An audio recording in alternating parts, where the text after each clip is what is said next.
আসসালামু আলাইকুম। শীতকাল প্রকৃতির এক অন্যান্য কাব্য। অগ্রহায়ণ ও পৌষ নিয়ে আসে শীতকাল।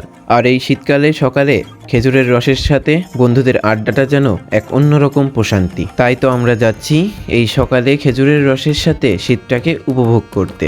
রাস্তায় এসে দেখি অপু অপেক্ষা করছে আমার জন্য, এবং দুইজন আবার গেলাম রাসেলের বাসায় রাসেলকে ডাকার জন্য।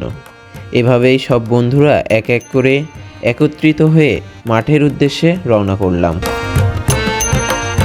বাংলার ৬ ঋতুর মধ্যে শীতকাল তার বৈচিত্র্যপূর্ণ সৌন্দর্য আর মাধুর্যের ভরপুর। ভাগ্নে রস খাওয়ার জন্য ২ প্যাকেট পাউরুটি সাথে নিয়ে এসছে।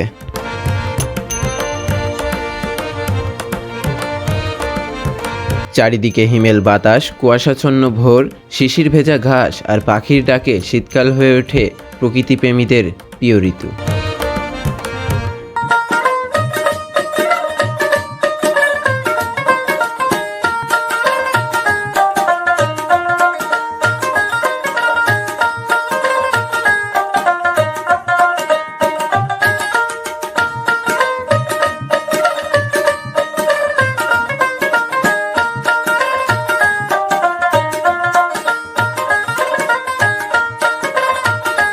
শীতের সকালের কথা মনে করলেই চোখে ভেসে ওঠে কুয়াশার চাদরে ঢাকা চারপাশ। ভোরের সূর্যের প্রথম কিরণ যখন কুয়াশার ফাঁক গলে বের হয়, প্রকৃতি হয়ে ওঠে স্বপ্নময়। মাঠের ঘাসের ওপর জমে থাকা শিশির বিন্দু ঠিক যেন মুক্তার মতো ঝলমল করে। গাছের পাতাগুলোও শিশির ভেজে চকচক করে ওঠে। সব শেষে চলে আসলাম খেজুর বাগানে। খেজুর বাগানে এসে আমাদের রস জোগাড় করতে সাহায্য করছে গাছি। গাছ থেকে রস পেড়ে আমাদেরকে পরিবেশন করবে।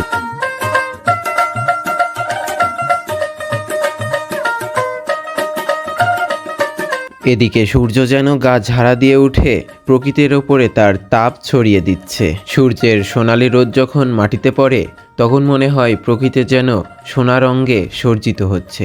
শীতের সবচেয়ে আনন্দ মুহূর্ত হলো শীতের সকাল। এটি বাঙালি জীবনে ফেলে এক নির্দারুণ বৈচিত্র্যময় প্রভাব। আবহাওয়া ও জলবায়ুর প্রভাব অনুসারে ৬ ঋতু দেশ আমাদের এই বাংলাদেশ।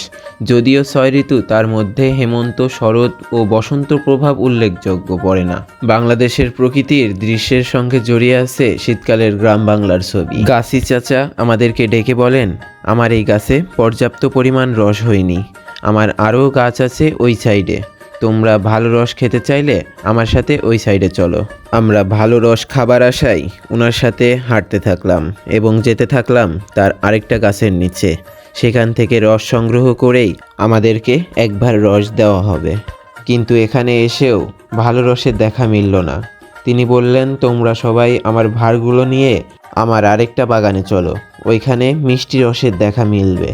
তাই বলে আমরা সবাই সবার হাতে ভাঁড়গুলো নিয়ে হাঁটতে থাকলাম এবং হাঁটতে হাঁটতে পৌঁছে গেলাম তার সেই কাঙ্ক্ষিত বাগানে। এখানে এসে দেখি রস ভর্তি ভাঁড়ের সমাহার।